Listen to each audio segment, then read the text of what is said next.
राजस्थान से भारत जोड़ो यात्रा अब हरियाणा और दिल्ली की तरफ आ रही है। भारत जोड़ो यात्रा कांग्रेस कर रही है, लेकिन राजस्थान के हालात कुछ खस्ता हैं और ऐसे में जब कोविड भी का खतरा भी मंडरा रहा है तो भी इस पर एक राजनीति हो रही है, बयानबाजी हो रही है। बात करने के लिए हमारे साथ अर्जुन लाल मीणा जी है, बीजेपी सांसद हैं।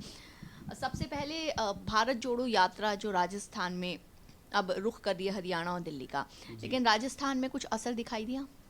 देखिए, यात्रा का असर तो उनकी पार्टी में क्या हुआ न क्या हुआ वो ज़्यादा एनालिसिस करेंगे। मेन बात जो हिमाचल प्रदेश के मुख्यमंत्री उस यात्रा में शामिल होने आए थे और दूसरे ही दिन जब वो उनको कोविड पॉजिटिव आया, तो ये हमारे लिए, देश के लिए और राजस्थान वासियों के लिए भी एक बड़ा मतलब जिस तरह से कोविड के फर्स्ट फेज़ सेकंड फेज़ में जो समस्या पूरे देश को आई और राजस्थान में भी आई और काफ़ी लोगों को उससे काफ़ी लोगों पीड़ित रहे और डेथ भी हो गई। तो इससे ज़्यादा भीड़ भाड़ में और एक दूसरे के गले लगेंगे तो ये जायज़ है कि ये बीमारी और ज़्यादा फैलेगी।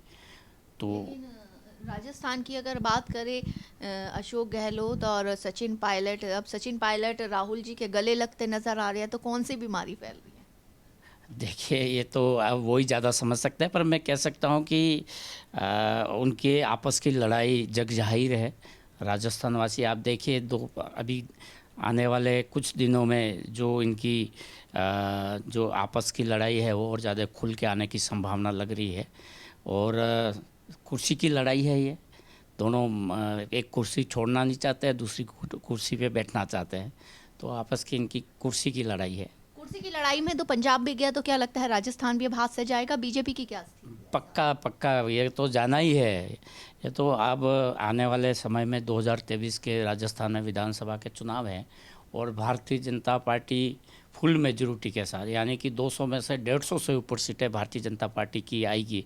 पिछले 2013 में आपने देखा होगा, वसुंधरा राजे के नेतृत्व में 163 सीटें भारतीय जनता पार्टी ने जीती थी।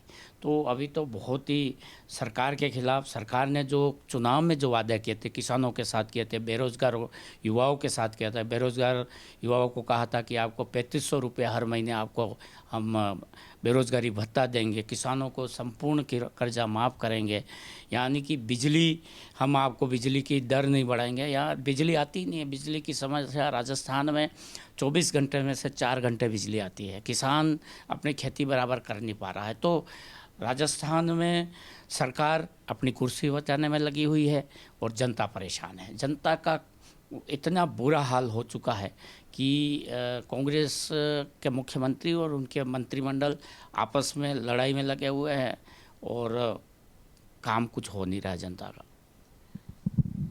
कोविड को लेकर के प्रधानमंत्री, कई राज्य, दिल्ली भी जिसमें है, महाराष्ट्र भी शामिल है, कोविड को लेकर हाई लेवल मीटिंग की गई। लेकिन राजस्थान में जहां सुखविंदर सुक्खू जो है भारत जोड़ो यात्रा में शामिल हुए, वहां पर उनको कोविड हो गया। इसका मतलब कि राजस्थान में ये वेरिएंट मौजूद है। तो इसको लेकर के राजस्थान सरकार अभी गंभीर हुई है? देखिए, आप मीडिया के साथ काम करते हैं, आपको पता होगा चाइना, अमेरिका में किस तरह से चाइना में अभी कोविड का और ज़्यादा बढ़ रहा है, किस तरह से पेशेंट आ रहे हैं।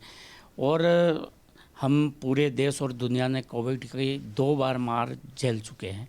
तो निश्चित रूप से जो भारत सरकार की गाइडलाइन है उसकी पालना सबको करनी चाहिए, चाहे वो राजस्थान हो, चाहे गुजरात हो, चाहे मध्य प्रदेश हो, चाहे महाराष्ट्र हो, और सभी नागरिकों को इसकी पालना करनी पड़ेगी जो भारत सरकार की गाइडलाइन है। जी, भारत एक्सप्रेस से बात करने के लिए शुक्रिया। Thank you. भारत एक्सप्रेस के लिए कैमरामैन हुकुम सिंह के साथ कोमल शर्मा।